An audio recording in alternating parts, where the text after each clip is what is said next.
In the minor leagues last season, the pitch clock shortened each game by an average of almost a half hour, but some people inside baseball think that that misses the point.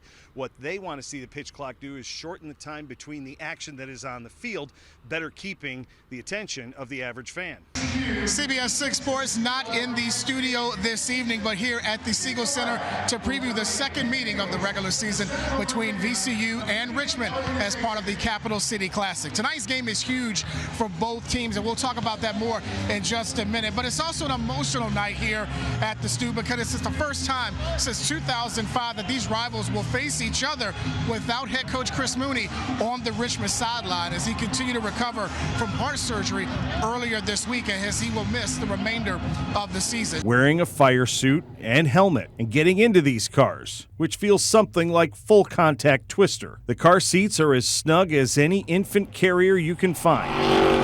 The seat belts and Hans devices are the same worn by the professional drivers every week. There's no AC, no automatic transmission, and the only radio you'll hear is your spotter giving you pointers on how best to run around the track.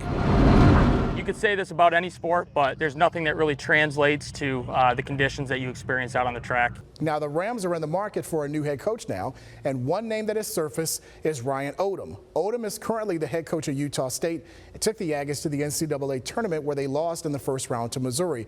But Odom is incredibly familiar with the Mid-Atlantic, having grown up in Charlottesville when his father was an assistant coach at UVA. These are the new grandstands that have been built for fans. The first day they will be allowed to watch practice is Thursday. 10,000 are expected for Saturday's practice, and you can expect new owner Josh Harris to be among them as often as possible. In Ashburn, Lane Casadante, CBS 6 Sports. Lane, along with Steve Bales, the director of food and beverage for the Flying Squirrels, and Trey Wilson, the director of communication, will show us some of the other new ballpark snacks that you can enjoy at the Diamond during the 2023 season. Spiders senior forward Tyler Burton has 1 year of eligibility remaining. He was asked if he had made a decision on whether or not to come back to Richmond next year. He has not as of yet, and said that decision will come in the future. Now, on Thursday morning, VCU will get into this A-10 tournament in the quarterfinals, taking on a Davidson team that they have already beaten twice before this year. Head coach Mike Rose gave a bit of a preview for an opponent that his team knows all too well this year. Davidson is not going to beat themselves. They have an offense, a style of play that no matter who they play against, this is how we're going to play, and we're going to out-discipline you. We're going to run our stuff so well that if you don't guard it correctly, we're going to capitalize on it. VCU and Davidson will tip off at 11:30 Thursday morning. Now remember, there are no games here on Friday. Teams will take a day off for practice and press conferences, and the semifinals will return here on Saturday. At the Barclays Center in Brooklyn, Lane Casadante, CBS 6 Sports. Final Score Friday with Sports Director Lane Casadante and Sean Robertson. Sponsored by Bojangles, Loyalty Automotive, and Richmond Pediatric Dentistry and Orthodontics. Good evening, everyone. Week 9 already of Final Score Friday. Sean and I honored to be joined by the cheerleaders from Armstrong High. Their Wildcats had the week off. They are nice enough to come in and join us on their week off tonight anyway, so thank them for being here. Our game of the week, something of a preliminary playoff game in that the loser wouldn't have their season come to an end, but it'd be an awful lot tougher to make the postseason. Both Mills Godwin and Douglas Freeman would be in the playoffs as of tonight. The winner would be able to put more distance between themselves and the cutoff spot. The Final Score Friday Game of the Week is sponsored by Bojangles. Add to that the fact that this is one of the oldest rivalries in the region. The series has been split over the last 6 regular season meetings. Second quarter, 6-0 Freeman when quarterback Jaden Reese keeps it himself for an 11-yard touchdown. Mavericks up 12-0 after the missed PAT. Later in the quarter, Godwin's quarterback Daniel Wiener caps the drive with a 1-yard run. Eagles trail 12-7 at the break. Third quarter, same score. Reese sets up the screen and Warwick Stevenson will do the rest, running through the fog for the touchdown. Freeman is up 18-6 to the fourth after a Godwin turnover on the very next play. Caleb Fisher, he too runs through the fog. He goes 50 yards for the touchdown. Freeman goes to 7-2 on the year as they take it 32-7 the final. We challenged them a few weeks ago that we got to get back to, winning at the line of scrimmage, and fortunately we've been able to do that. Only 3 possessions in the first half, which, it's kind of like, wow, only 3 possessions. We were burning up a lot of clock. Sticking in the West End, number 1 Highland Springs on the road tonight at Hermitage. Springers haven't given up more than a touchdown in a month. They got off to a good start. Christian Martin finds George Lovelace in the flat. He does the rest. 35 yards on the touchdown as he gets inside the pylon and the Springers lead 7-0. Then Martin on 4th down, 30 yards to Tamandre Braxton. Slides into the end zone, makes it 14-0 after the first quarter.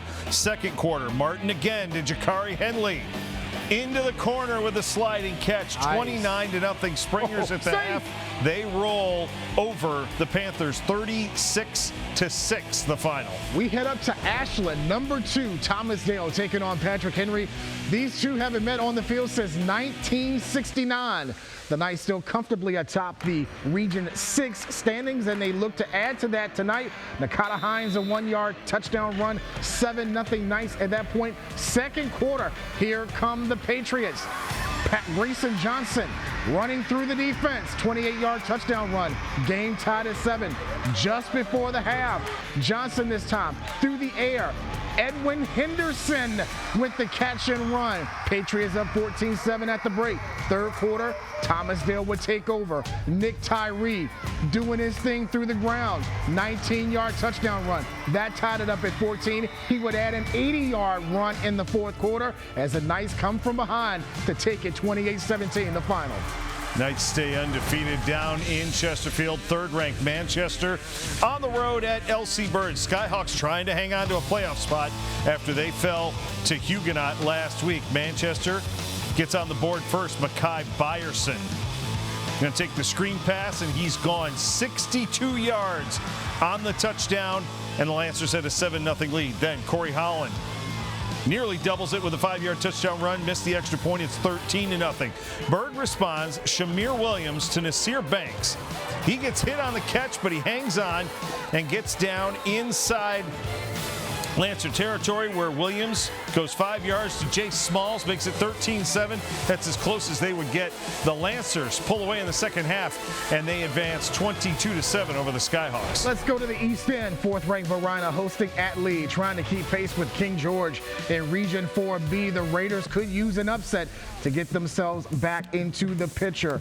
Early on, at least Brooks Hollins has his pass tipped and then picked off by Elijah Brown. He'll bring it into Raiders territory. A couple of plays later is Linwood Johnson finding Eric Smith, and the Liberty commit is on his horse, gone. 43 yards for the score. Varina up 7-0. Later is Johnson connected with Jordan Edwards for a 36-yard score. 14-3 Blue Devils at that point. They roll 41-3 the final over at Lee. Seems like Varina is hitting their stride at the right time of the year. Down in the Tri-Cities, number 7 Matoaka on the road at Petersburg. Warriors coming off a convincing road win at Hopewell last week. Bryce Yates, very first action of the game. Returns the kick. You got to answer for yourself. He's going to return this 76 yards for the touchdown. Warriors have a 7-0 lead. Later, after forcing a 3-and-out on defense, Warriors quarterback Riley Justice, 19-yard touchdown pass to Dylan Newton short. It doubles their lead. The Warriors now up 14-0. Then with defense, Victor Afalabi is going to come up with the sack.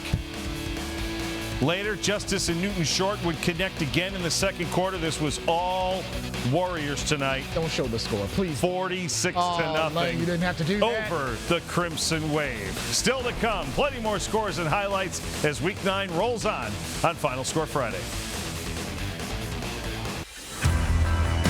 Welcome back to the Dudley Awards, sponsored by Renewal by Anderson.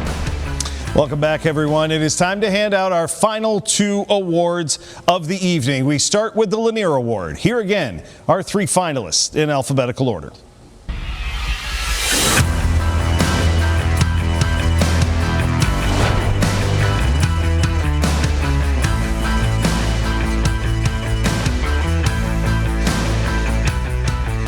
And we are happy to announce the winner of the 2023 Willie Lanier Award from Randolph-Macon College, quarterback Drew Campanale. Drew is the third Yellow Jacket to win this award in the first in 2 seasons. He just competed this afternoon in the national semifinals against Cortland State. Drew could not be here tonight, but sent this message on the honor. I want to start by saying this is truly a team award. Thank you to the Touchdown Club of Richmond and all the voters. I want to thank Coach Aruza and all my teammates for the success we've had on the field this season. I'm grateful for the opportunity Coach Aruza gave me to play football here at Randolph-Macon. Thank you. Hey, congratulations to Drew for winning this year's Lanier Award. Now it is time for our final award of the evening. Again, here are the 3 finalists for this year's Dudley Award in alphabetical order.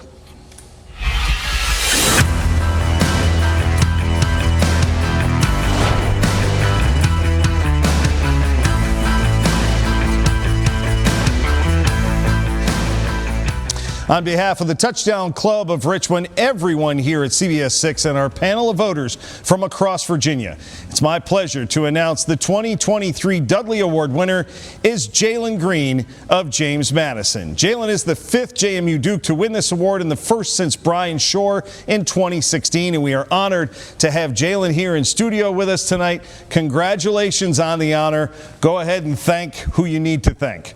Well, first and foremost, I just want to give thanks to God.